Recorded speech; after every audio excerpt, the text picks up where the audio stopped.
Assalomu alaykum. Pazanda uz kanalimizga xush kelibsiz. Bugun juda ham mazali shohona pirojnilar tayyorlaymiz.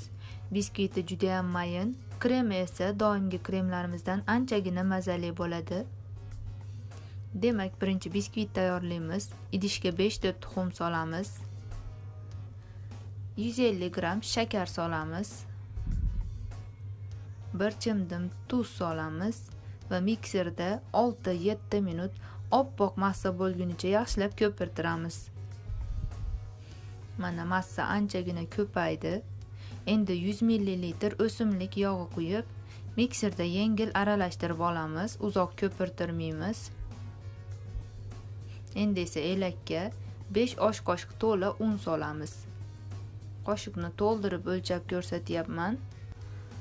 So'ng esa 2 osh qoshiq to'la kakao solamiz. Men to'q rangli kakaodan soldim, shuning uchun 2 osh qoshiq soldim. Och rangli kakao bo'lsa ko'proq solasizlar.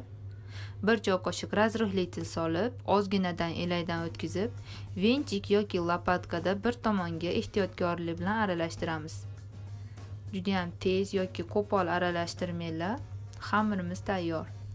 Endi esa listni ozroq yog'lab olib, pergament qog'oz solamiz. Shunda qog'oz qimirlab ketmaydi.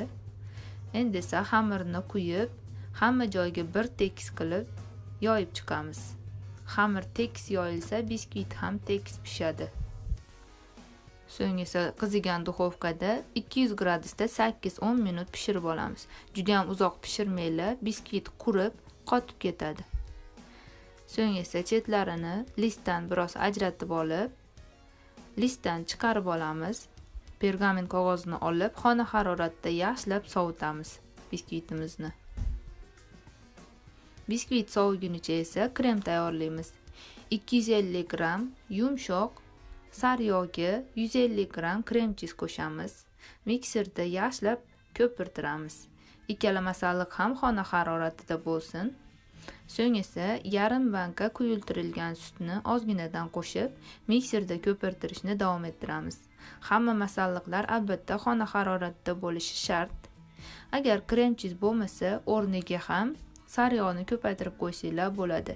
Kremimiz tayyor. Endi esa sovigan biskvitdan kerakli shaklni chiqarib olamiz.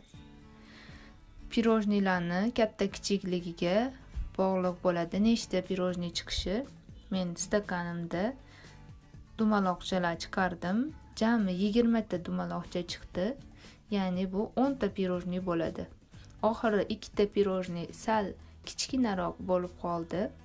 Chetlaridan ortgan ko'rishlarni esa elakdan o'tkazib, mayda kroshka tayyorlab olishimiz mumkin. Mana kroshka ham tayyor. Endi esa kremni konditor qopchasiga solib olsak, ishlatishimiz qulay bo'ladi. Ozroq kremni olib qo'yamiz chetlariga surtish uchun. Pirojnilarni esa juftiga topib, bir-biriga moslab terib olamiz. Va orasiga avval ozroq krem qo'yib, xohlagan mevalardan qo'shsanglar bo'ladi. Men banan qo'ydim. Yana har xil mevalar, murabbolar qo'shishinglar mumkin. Shu tarzda hamma pirojniga ozroq krem surtib, meva qo'yib, kremni to'ldirib yopib qo'yamiz. Hamma pirojnilarni shu tarzda tayyorlab olamiz. Aytib o'tgandek, murabbo solsanglar yana ham mazaliroq bo'ladi. Ortib qolgan kremni esa ozroq kakao solib, biroz rangini o'zgartirib olamiz. 1 choy qoshiq to'q rangli kakao solib, mikserda yana ozroq aralashtirib oldim. Lekin xohlamasanglar kakao solish shart emas. Oq rangli krem surtsanglar ham bo'ladi. Endi bu kremni pirojnilarning yoniga tekislab surtib chiqamiz. Meni kremim umuman ortib qolmadi.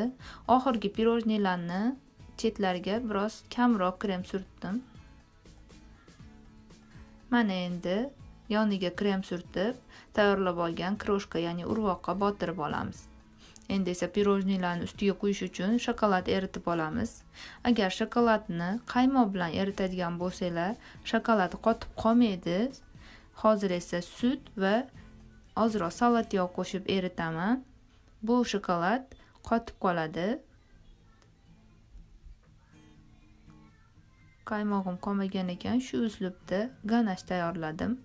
Endi esa erigan shokoladni pirojnilarning ustiga tekislab quyib chiqamiz va xohishga ko'ra bezatamiz. Men chetlaridan ortgan kroshkani ozroq krem bilan aralashtirib, shunaqa trufellar tayyorlab oldim. Yoniga malina va ozroq kokos strushkasidan sepib qo'ydim. Albatta xohishga ko'ra bezatasizlar. Mana pirojnilarimiz tayyor bo'ldi. Ko'rinishi ham hammaga yoqadigan chiroyli pirojnilar bo'ladi. Mazasi esa juda ham a'lo darajada, ayniqsa krem chiz bilan tayyorlaganimiz uchun juda ham shirin pirojnilar bo'ladi. Sizlarga ham tavsiya qilaman, tayyorlab ko'ringlar. Yoqimli ishtaha hammaga. Keyingi videolarda ko'rishguncha salomat bo'linglar.